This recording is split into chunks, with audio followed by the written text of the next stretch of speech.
Hello friends, welcome and welcome back to my channel again. तो कैसे हैं आप सभी? आई होप आप सभी का रिजल्ट आ चुका होगा।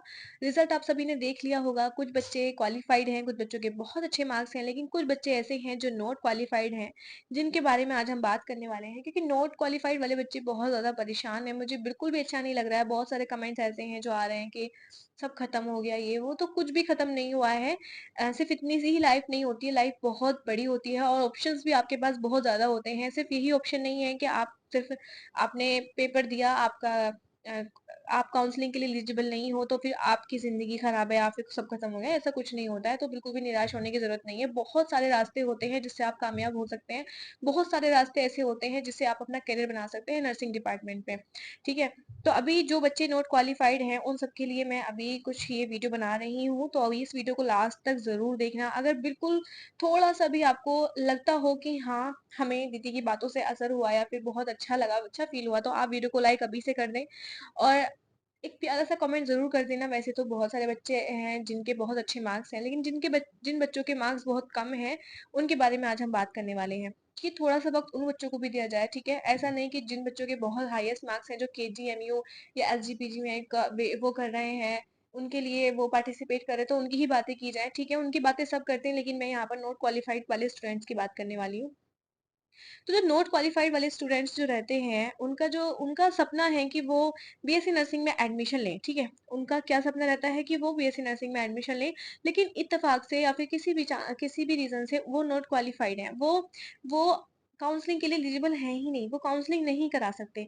तो क्या वो अपना नर्सिंग में अपना करियर नहीं बना सकते? क्योंकि नर्सिंग एक ऐसा प्लेटफ़ॉर्म है जहाँ से आप अच्छी अर्निंग कर सकते हो, अच्छा नाम कर सकते हो, अपना फ्यूचर बना सकते हो।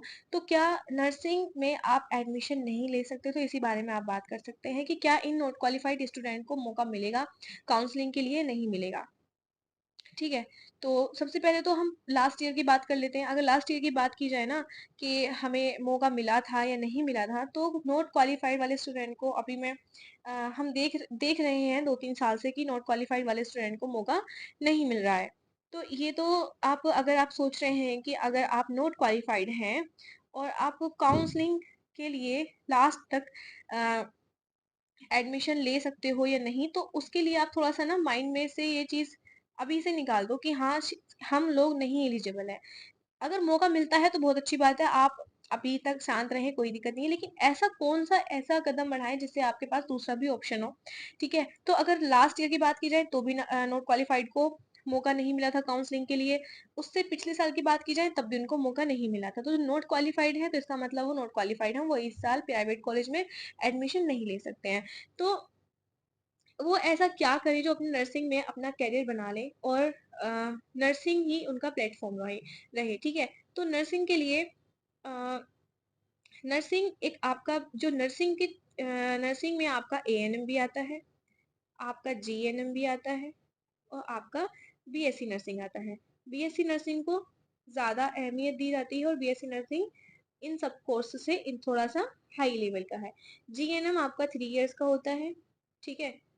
3 इयर्स का होता है जिसमें कि आपकी 2 एंड हाफ इयर्स की इसमें आपको थ्योरी पढ़ाई जाती है और आपको यहाँ पर 6 मंथ की आपकी इंटर्नशिप होती है, ठीक है? ये आपका जीएनएम होता है। एएनएम में आप ये 2 इयर्स का टोटल कोर्स होता है, 2 इयर्स का, जिसमें आपको 1.5 इयर्स पढ़ाया जाता है थ्योरिकल और यहाँ पर आपको 6 मंथ की आपके यहाँ पे इंटर्नशिप होती है। अगर रही बात बीएससी नर्सिंग की, तो बीएससी नर्सिंग के बारे में आप सभी जानते हैं कि बीएससी नर्सिंग क्या है।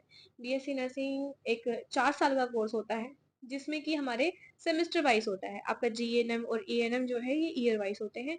लेकिन अगर बीएससी नर्सिंग की बात करें, बीएससी नर्सिंग अगर हम बीएससी नर्सिंग की बात करें, तो ये 4 इयर्स का कोर्स होता है।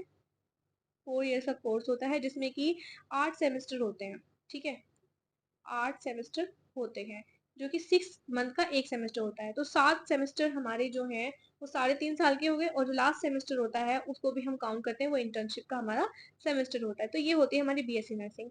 लेकिन ये तीनों जो हमारे कोर्सेज़ हैं, ये तीनों कोर्सेज़ हमारे नर्सिंग में ही आते हैं, ठीक है? नर्सिंग में ही आते हैं। अगर इफ़ आपको इसी साल आपको एडमिशन लेना था, लेकिन आप एलिजिबल नहीं हैं काउंसलिंग के लिए, तो आपका कोई चांस नहीं है कि आपका प्राइवेट कॉलेज में बीएससी नर्सिंग में एडमिशन हो जाए।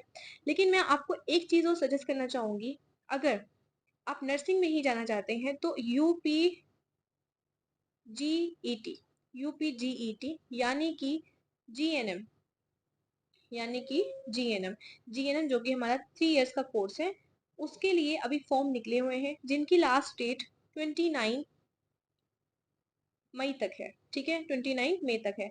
तो आप अगर नर्सिंग डिपार्टमेंट में ही अपना कैरियर बनाना चाहते हैं, अपना फ्यूचर बनाना चाहते हैं, तो यूपीजीईटी एक फॉर्म है, आप वो फिल कर सकते हैं।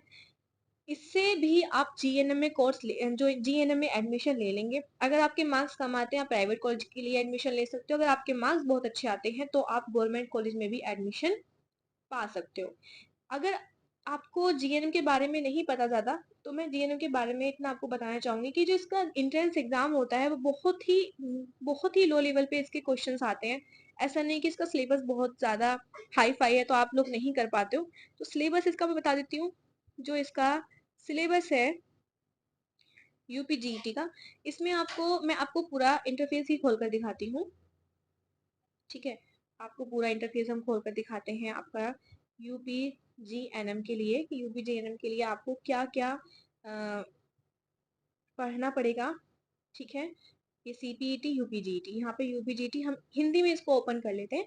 ठीक है, ओके, ठीक है, यूपीजीएनएम। ठीक है, इसमें जो है यहाँ पर अपडेट नहीं हुआ है कि 22 मई 2025 इसमें आवेदन की जो अंतिम तिथि है वो 22 तारीख दी हुई है, लेकिन ये 29 है। ठीक है, आपका जो प्रवेश परीक्षा है वो 11 जून को है। ठीक है, जो आपको 11 जून को आपको एग्जाम होगा। ठीक है, और यहाँ पर अभी हम देख लेते हैं कि इसका सिलेबस क्या है। ठीक है, सिलेबस हम देख लेते हैं इसका। तो इसमें देखिए, ये इसके यहाँ पर आपका सेंटर जाएगा। अगर आप फॉर्म फिल करते हैं तो ये आपके सेंटर वाले प्लेस हैं जहाँ पर आपका प्रवेश परीक्षा होगी, यानी कि आपका एंट्रेंस एग्जाम इन कॉलेजेस में, इन सिटीज के कॉलेजेस में होगा। ठीक है, तो आप अपना नजदीक ही भरना। और रही बात ये कि आपको कौन सा गवर्नमेंट कॉलेज मिल सकता है, तो जो बड़े बड़े गवर्नमेंट कॉलेज है ना, केजीएमयू है, school of nurse Balrampur Lucknow में, एलएलआरएम कानपुर में, यूएचएम, एसआरएनएच, ये सारे बहुत ही अच्छे अच्छे कॉलेजेस हैं जिन्हें आप जीएनएम, अगर आप फॉर्म फिल करते हैं, आपके मार्क्स अच्छे आते हैं, आप सिलेबस पढ़ के अच्छे से एग्जाम देते हो, तो आपका इन गवर्नमेंट कॉलेज में भी एडमिशन हो सकता है। आपके लिए इसमें 17 ईयर्स, इसमें न्यूनतम जो आपकी मिनिमम एज है वो 17 ईयर्स हो जानी चाहिए 31 दिसंबर 2025 तक, यानी आने वाला जो 31 दिसंबर है, इसमें आपकी 17 ईयर्स कंप्लीट हो जानी चाहिए। ठीक है, ये सब आप पढ़ लीजिएगा। ठीक है, अगर आपको फॉर्म फिल करना है तो जल्दी से आप अभी जाइए अपना फॉर्म फिल कर दीजिए। ठीक है, यहाँ इस वेबसाइट से आप अपना फॉर्म फिल कर सकते हैं, जिस वेबसाइट को मैंने ओपन किया है। अभी मैं इसका सिलेबस आपको बता देती हूँ। सिलेबस मेन इंपॉर्टेंट चीज़ है। फॉर्म आपका, जो फॉर्म भरते हैं कैफे वाले भैया, वो फॉर्म भर फिल कर देंगे, तो इसकी आपको टेंशन लेने की जरूरत नहीं है। आप इस मसले में बात करते हैं कि जो आपका सिलेबस है वो क्या है। ठीक है, तो जो सिलेबस है, नहीं, पहले परीक्षा की बात करते हैं, सिलेबस वगैरह भी नीचे आएगा। जो कि परीक्षा की जो तिथि है, यानी कि आपका जो एग्जाम की डेट है वो 11 जून है। समय आपको सुबह 11 बजे, यानी कि दोपहर 11 बजे से 1:30 बजे तक। ठीक है, ये आपका एग्जाम होगा। आपका जैसा आप फिल करेंगे अपना, जहाँ आपको एग्जाम देना है वो आपके प्रवेश पत्र यानी कि एडमिट कार्ड पर मेंशन रहेगा कि आपको कहाँ पर जाना है एग्जाम देने के लिए। ठीक है, जो अगर आप जो भी सेंटर डालते हो वो अपने नजदीक का ही डालना, फर्स्ट नंबर पर डालना। ठीक है, ऐसा नहीं कि आप जो आपका नजदीक है वो आपने थर्ड नंबर पर डाल दिया, फर्स्ट नंबर पर वही डालना, उसके बाद फिर सीक्वेंस वाइज डालना जो आपके नजदीक आए। ठीक है, परीक्षा का जो प्रारूप है वो क्या है, यानी कि जो पैटर्न है वो क्या है, हिंदी और इंग्लिश दोनों लैंग्वेज में ये एग्जाम होने वाला है। ठीक है, ओएमआर शीट बेस पे होगा, यानी कि ऑफलाइन होगा। ठीक है, और पेन वहां पर ही आपको दिया जाएगा, आप अपने खुद से पेन नहीं लेकर जा सकते, लेके जाएंगे तो आपको बाहर ही रखना पड़ेगा। कितने क्वेश्चंस होंगे इसमें? 100। अंक क्या होगा? एक क्वेश्चन पर 1 अंक, कोई भी नेगेटिव मार्किंग नहीं है। हिंदी और इंग्लिश दोनों में होगा। क्या इसका सिलेबस है? 3 इसमें सब्जेक्ट है, साइंस, सामान्य विज्ञान यानी कि जनरल नॉलेज, और इंग्लिश ग्रामर। ठीक है, तो क्लास 10th का इसमें विज्ञान आएगा, साइंस आएगी यानी कि जनरल साइंस, जैसे कि आप 10th क्लास में पढ़े हैं वो बुक ले लेना और रट के फेंक देना एक तरफ। जनरल नॉलेज के जो क्वेश्चंस हैं वो आएंगे 30 मार्क्स के, और जो इंग्लिश ग्रामर है वो आएगी 20 मार्क्स की। और जो आपको साइंस है वो आएगा आपका 50 मार्क्स का। तो अगर आप इन 100 में से अगर 80 नंबर भी आप ले आते तो आपको गवर्नमेंट कॉलेज मिल जाएगा। तो इससे अच्छी क्या बात हो सकती है। जीएनएम और BSc nursing similar similar courses हैं।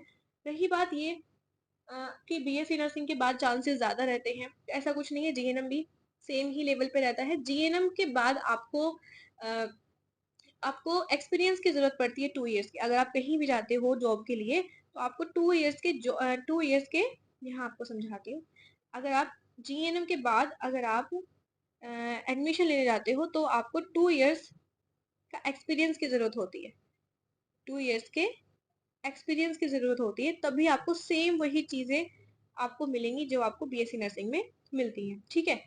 उसके बाद आप कोई भी एग्जाम होता है, सीएचओ होता है, नॉर्थ सेट होता है, कुछ भी एग्जाम, या फिर आपको आउट ऑफ इंडिया जाना है, वो भी एग्जाम आप आफ्टर जीएनएम भी कर सकते हैं। ऐसा नहीं है कि सिर्फ और सिर्फ बीएससी नर्सिंग वालों को ही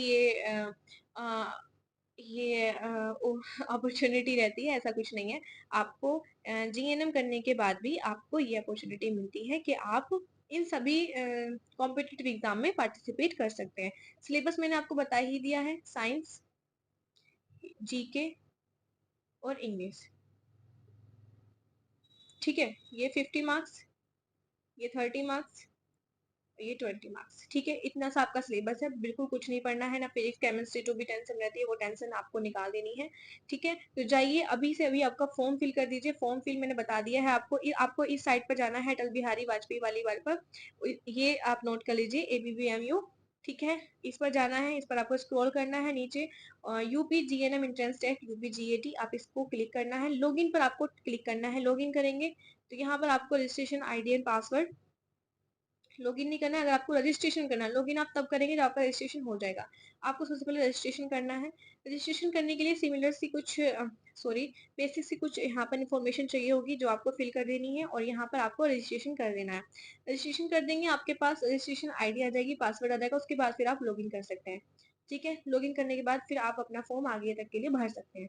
ठीक है। तो इसलिए जाइए जल्दी से अपना GNM थर्ड ईयर का जो आपका कोर्स है उसके लिए अपना काउंसलिंग सॉरी अपना फॉर्म फिल कर दीजिए, जिससे आप एग्जाम दे पाएं और अपना एडमिशन ले पाएं। ठीक है। अगर आपको अभी तक वीडियो अच्छा लगा हो और आपको लगा हो कि हाँ हमें थोड़ी सी तसल्ली मिली है, तो जाइए मेरी वीडियो को लाइक कीजिए, एक प्यारा सा कमेंट कीजिए। Thank you so much.